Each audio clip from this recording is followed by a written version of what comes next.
Bonsoir. Bonsoir. And here with sOAZ from Fnatic.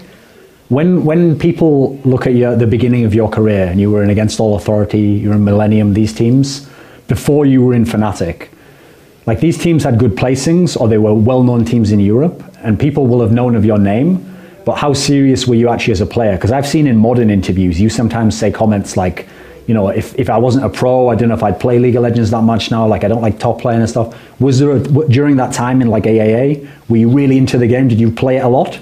When I was in AA, I was playing a lot more than right now because I enjoyed the game a lot more. Since I've played the game so much, I don't enjoy it as much as before, so I guess it's normal for most of the pro players. When you say you liked it a lot more, was it like certain champions that could be played? Was there something different about how the role was played? What were you so into then? Yeah, mostly about the role. Back in AA, you could play basically anything you want top lane. There was APs like Gragas, Vladimir, Brand. You could play tanks like Shogat. You could play also Bruiser like Irelia. So you had so much choice before to play top lane. Now it's more restricted, so it's a bit more boring, I guess. Everyone will say now, like everyone has to play tanks top, in super tanks even. Yeah. Were you actually someone back in the day when you used to play everything? Did that include tanks? Did you play stuff like Cho'Gath? Did you play like these sorts of champions? Yeah, I used to play, my most common tank was maybe Yorick. People will know it now, but I used to play a lot of Yorick, especially against M5. I always played Yorick. I played a bit of Shogat as well, but most likely Yorick. I didn't play tanks that much. I liked more Assassin and Brothers back then. Okay. When people think of like Season 2 meta for top lane, I always used to see that everyone was always talking about like, how does the jungler gank for the top guy? Because it was always like trying to 1v2 someone really good, or trying to just gank top lane all the time. And now when people talk about Season 3 coming into Season 4, everyone's really focused on like the jungler in the mid lane. Like he has to keep the mid lane and get him ahead. Is this something to do with why everyone's only playing the tanks top lane now? Like if you were playing just an AP champion top, but your jungler was coming top all the time, would that even out playing against the big tank? The thing is, the tanks right now scale better than anything else top lane. You can play Assassin. You can play Assassin, on lane is gonna be fine, but the tanks are gonna outscale them. So yeah, you're really forced to play tanks. You can play APs as well. It's fine on lane and in team fight, but APs tend to fall earlier than tanks. So they're really good to roam, like if you wanna gank middle or something like this, it's really good, but late game is not that great, so yeah. For someone who's more casual and they only play the game a bit, can you explain the difference then? Because in Season 2, like at the end of Season 2 going into Season 3, we had a period where people were still playing a lot of tanks. Like they would play Shen as a tank. Renekton was already being played by some people. Yeah. So there were already people playing tanks top all the time. What was so different about that era of like Renekton Shen from now with like Dr. Mundo, Renekton, Shyvana, like these ones always every game? What was so different about that? I think the big difference is right now the tanks are way too tanky. At level 1, if you, let's say I want to play Kennen and I'm up against Renekton, some patches ago I could have played and I would have probably win my lane, but right now I don't deal enough damage by auto-hit the Renekton, and even dealing spell is just gonna block most of it, since he's gonna have so much armor and magic resist level 1. And with the Doran Shield, it's gonna block a lot of damage. So you can't really play APs because you don't bully them enough on lane. That's the main reason. Well, I see that sometimes people do still play other champions that aren't tanks. Like I've seen games where Flame will just play Nidalee or Riven even, and he doesn't lose. But do you think that, okay, if you don't take a tank yourself, what's the solution? You have to either totally win the lane against the guy super hard to make up for it, or can another position on your team play tank and that'll be okay in the team fight? Or is what makes top where everyone thinks you have to play the tank? Yeah, even in Scrim sometimes I might play some random champion like Riven or Nidalee, but that's what you say, like you really have to dominate your lane super hard, at least have a big CS advantage, or kill your opponent at least 1 or 2 times, otherwise if you play tank, he's gonna outscale you. So yeah, you you can have a lot of pressure if you don't kill your enemy and stuff like that, if you play assassins or bruisers. So when you think of like the times you will pick an AP champion or someone like Riven or something, is that when you're thinking of it as a skill matchup? Like I think I can beat this guy so hard. You can't do it if it's like if you're playing Zora Zero, you can't play like Riven or you can't play Karma or something. You can play the AP, but I think in official match compared to scrims, he's gonna play a lot more passive. He's gonna lose a bit of CS, but he will be like, it's fine, I'm gonna outscale him late game, so I just try to farm as much as I can, take all the CS I can, and at some point, if I'm stronger than him, I will just call my jungle and dive him or something like this. Does that mean then, if you think of how people play the tank at top, the way you're describing it here sounds like you can play it very safely, basically. Yeah. You don't have to worry about like losing lane or dying or whatever, they're gonna go fairly even. Does that not fit your style of play? Like, do your skills still work in that area, or would something else be better for sOAZ? I think the top lane nowadays is a lot less skilled than before, because you can always play safe, and as I said, if you know that you have a better matchup, you're gonna play aggressive. But if you let's say you play Mundo against Renekton, you're just gonna try to farm as much as you can and outscale him late game if you don't do any bad fights early game or mid game. So yeah, you just have to play safe if you have a lower matchup and if you have a better matchup. When we have, just before Dr. Mundo came into being played all the time, we had sort of like the three tops, which was like Rengar, Shyvana, Renekton, and it just depended on who picked what as to what you picked against it. Was that period the same as now that when we have Dr. Mundo? Because some people say that Dr. Mundo is the one that's the really broken one. The other ones, maybe like this one's good against that one, but Dr. Mundo, it's like if you just pick that, it's good against everything. I don't think it's Mundo. I think it's more about the Doran Shield. Okay. And a bit the Masteries as well, maybe. Doran Shield and the Masteries make the tanks super broken. Like, there is no way you can ask them, so in scrims, most likely when I play Zoro Zero, we are just on top lane and we just farm, don't harass each other, even slash dance. Like, there is nothing to do really. If we play a 50% versus 50% matchup, like a close matchup, like where we cannot kill each other, let's say Trundle have really low damage early game against Mundo, you're just gonna farm. Maybe Trundle is gonna outscale him after when you have Blade or something, but early, you cannot kill each other. There is no way, it's impossible. So I think it's really boring to play and even to watch for the spectators. Because you're saying here, like you pretty much, in an official game, if this is a good player, you have to play the tank and you know like which ones you probably have to play. Because at the IEM Cologne event, when you guys played CLG, you played, I think, Karma, you played Lee Sin. Yeah, but against CLG, when we played, it was not the last patch on live client, so it was the old patch, and we could still play a bit of APs. Okay, but I have a question about this tournament though, because Nian Tonso, the top laner for CLG, he's only played that position, I think, 6 months or something, and there's a lot of hype because he used to be a good AD carry, and now he's trying to be a top laner. But when he played against you, people think like he was the weak spot on his team, because if you remember how his team was, Link did like okay against Xpeke, their bottom lane went pretty even with Reckless and Yellowstar, so then like the position that was getting really beat up was sOAZ was just beating up on Nian Tonso all the time. He killed him with Karma, then with Lee Sin, he made him look pretty bad. What did you think of him when he played against him? What was he missing to be a top player, do you think? I think Nian Tonso was just not used to play against Karma at first. He was going aggressive on me all the time. And I knew the matchup because I played it like 2 or 3, I didn't play him that much, like 2 or 3 times. But I know that Karma is quite good against Riven, so I knew the matchup. Even though I think he got a first blood or something. Maybe. In this game, and he started with a red pot or something. So it was annoying for me. Yeah, they got the first blood on PK. So he had first blood and he had red pot, so it was annoying for me in early. But I managed to do quite good. Like I flash when he went aggressive on me. He used every summoners, and after I killed him when he tried to face. But it was really close because I killed him, but I escaped with like 100 HP or something. So it was not that easy for me either. And the other game, they lane swap, or we did. I don't remember who lane swap.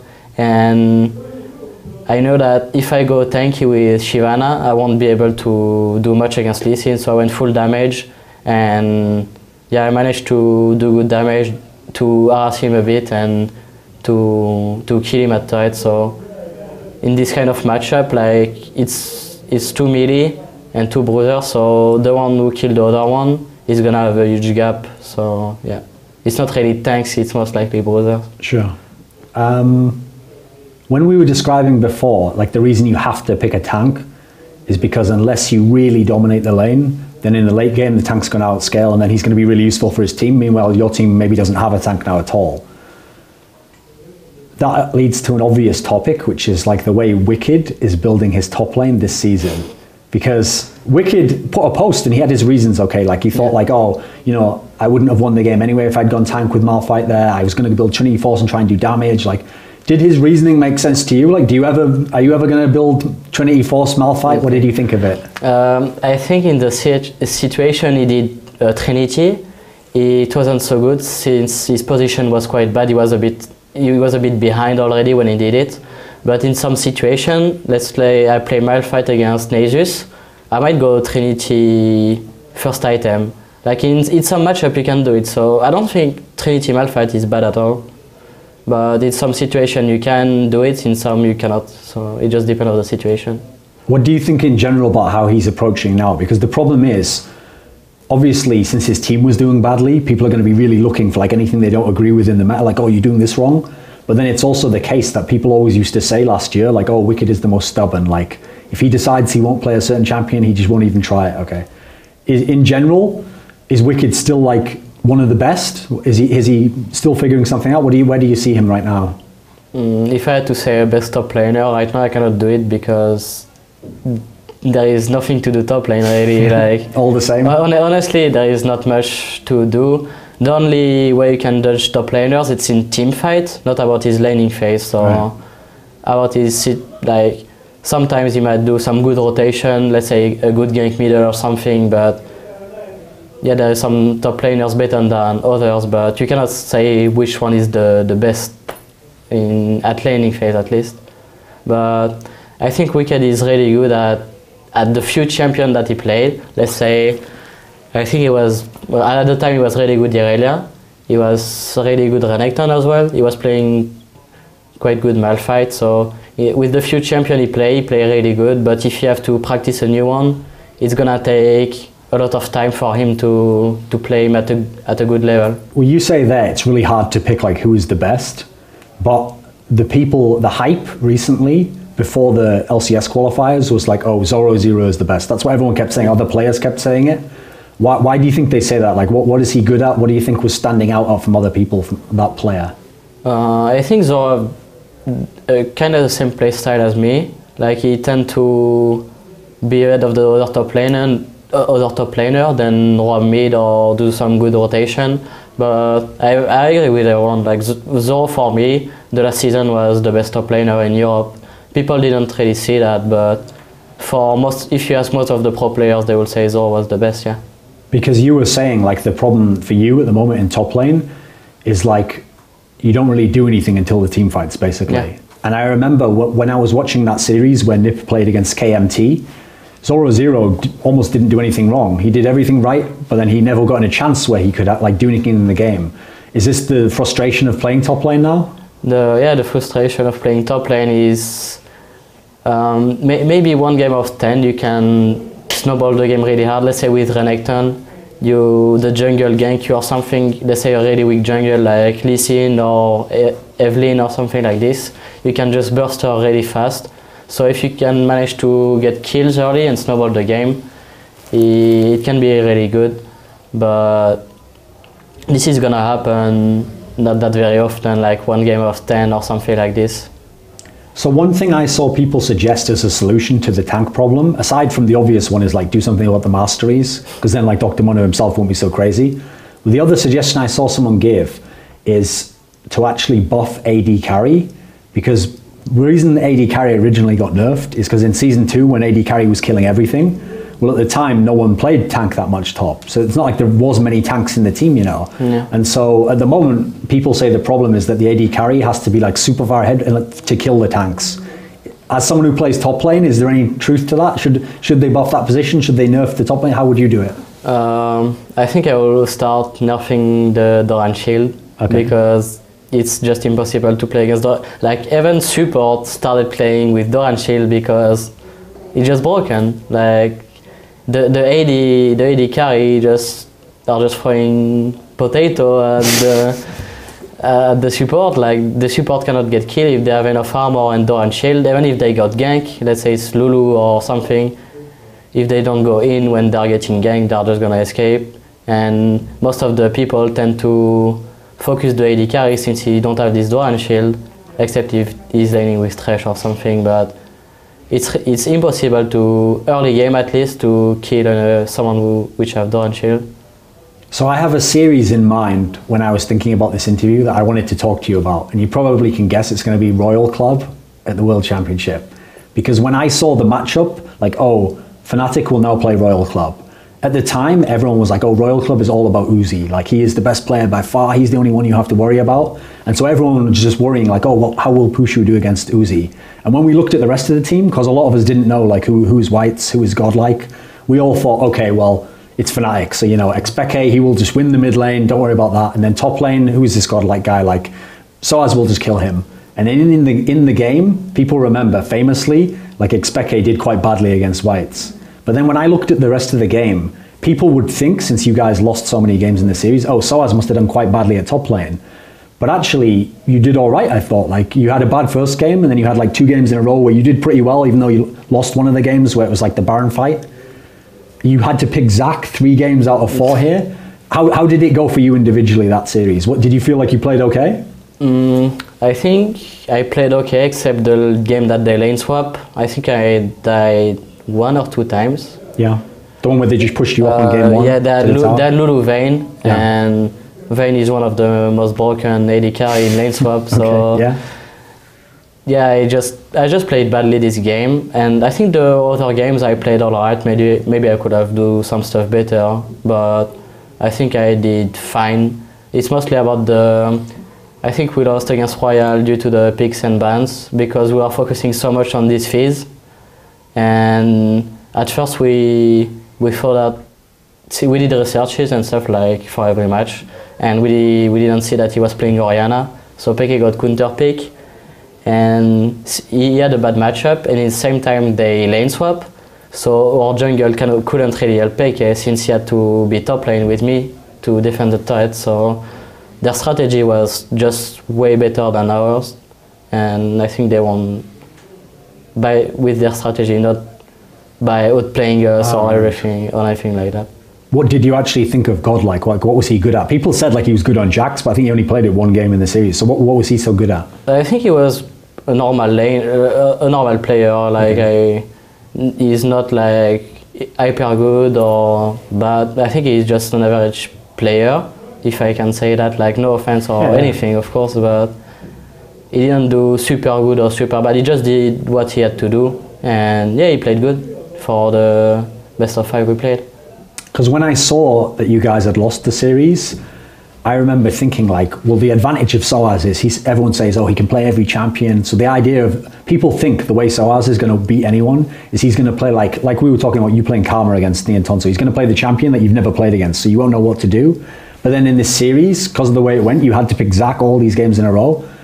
What did you think of like having to play that? Could you have gone a different route? Could you have gone some surprise picks? If you went back in time, would you still pick Zac again in those scenarios? I don't really remember the picks and bans phase, but I think I picked Zac because it was the best choice for me at this time. And at this time, I wasn't playing all the browsers I'm playing right now. I don't know if I was playing Shyvana, but I wasn't playing Renekton. I wasn't playing like Mundo, no one was playing it, so all these heroes were not played, so I didn't have that much choice. That's why I picked Zac all the games, but in the end it was not too bad for me and my team because Zac have a lot of potential. His laning phase is not that strong, but his team fights at the time was really good. So one of the things that was interesting about that series, when you were saying like they beat you with like picks and bans and strategy, one of the interesting things they did was every game, I think it was every single game, they always banned Lissandra, Kassadin and Shen. And so Lissandra and Kassadin were obviously, they didn't want you and Peke to do the double teleport.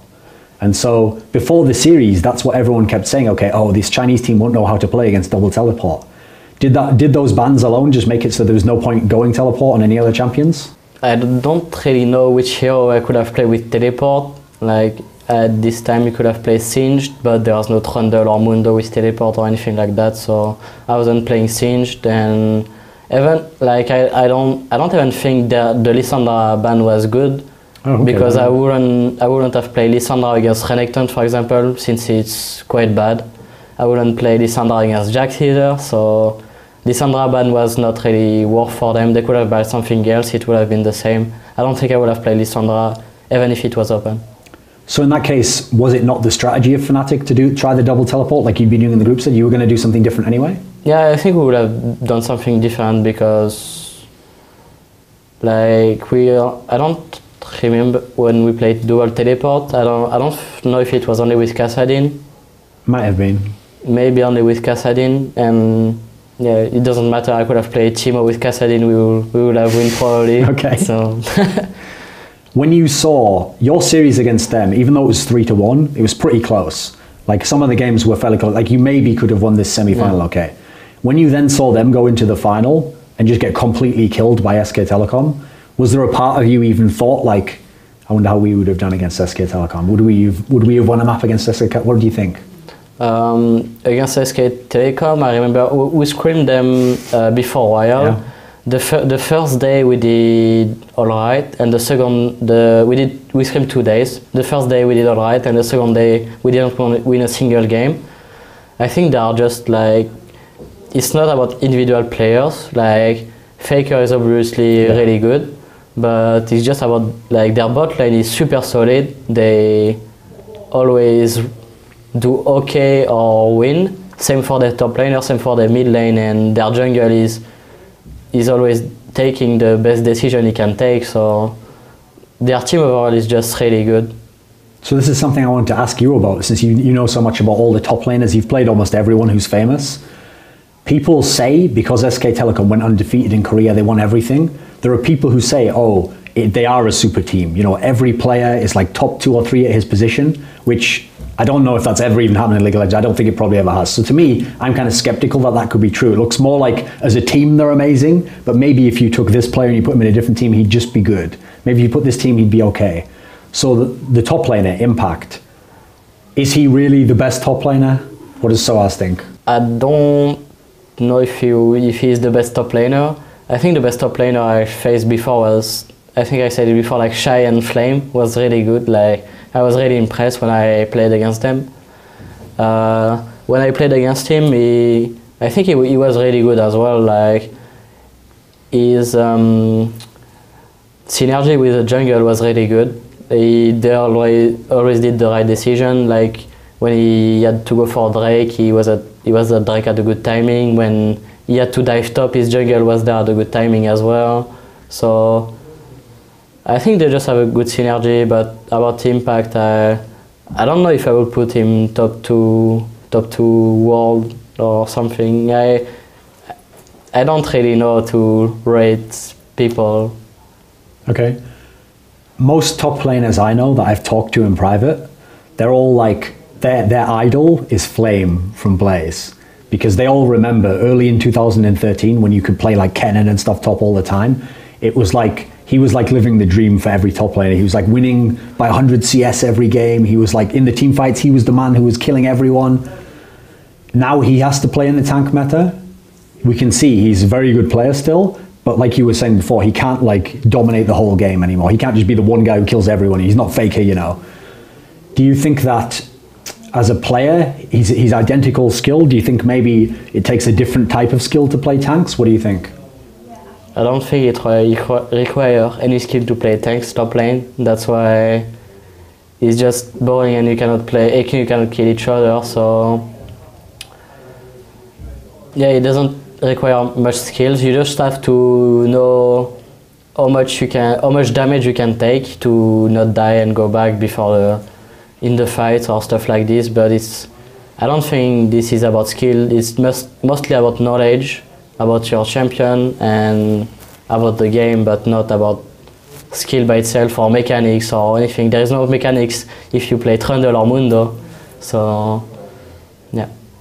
When you said like your favourites were Shy and Flame, who you played against, it's been a long time since you got to play them. Yeah. And so far at the World Championship, you only got to play the people in the group, then Cloud9, so you haven't played many Koreans actually in a long time.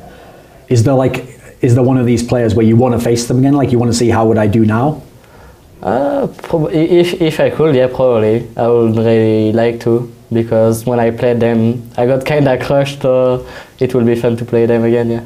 Do you get the sense from watching them like you're as good as them now? Have you developed since then, do you think? I didn't watch much of Shy and Flame game recently, but so I have literally no idea what I will do against them. As we go forwards, you suggested some things there, like maybe nerf Doran Shield, stuff like this. There's certain things in League of Legends in the meta that change, and sometimes they just stay for a long time. As it is right now, if we come back in 1 year, will people still be playing super tanks at the top? Do you think it will be fixed? Will it be changed and you can go back to just doing whatever you want, Kennen, anything, Vlad?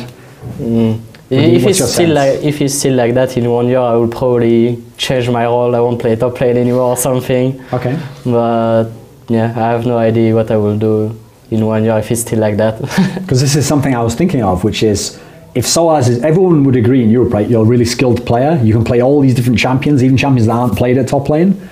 Now, obviously, in your team at the moment, you have a really good team, so you can't switch position. But if hypothetically you could switch to a position, do you want to be like should we have sOAZ the mid laner? Are you going to be an AD carry? What do you think would be better for you at the moment? I think my best role, if it was not top lane, the best role I could play would probably be jungle or support. Okay. I always play jungle if I can in solo queue, since it's the best role in solo queue you can play. Yeah. You don't have to be worried about your partner. You just do whatever you want in the jungle and gank what lane you want. And so yeah, jungle is mostly about decision making, a bit not that much about mechanics, about skill shot as well. So I think my mechanics are not super high, but my decision making are quite good, if I can say. And I take good decision most of the time, yeah. But in support, I just love to play blitz. Ah, okay. And I was doing a lot with Puju back then, and I do, well, not that much with Reckless, but if I will train support, I will be fine as well. I will say jungle if I could pick one. So if sOAZ was a jungler, tell me like a real jungler now, and this is like the style that you would like to be. Who would you be like? If I could be a jungler, I would be like Bengi. Bengi? Yeah. Why? I want to play Lee Sin. Ah, right, okay. Okay, so we're at the end of the interview now. Do you have anyone you want to thank or say hello to? Well, thank you for the interview. Thanks to fnatic to support us, even though we are doing not so good right now. And thanks to all the fans which are supporting us as well during this bad time. Merci. De rien.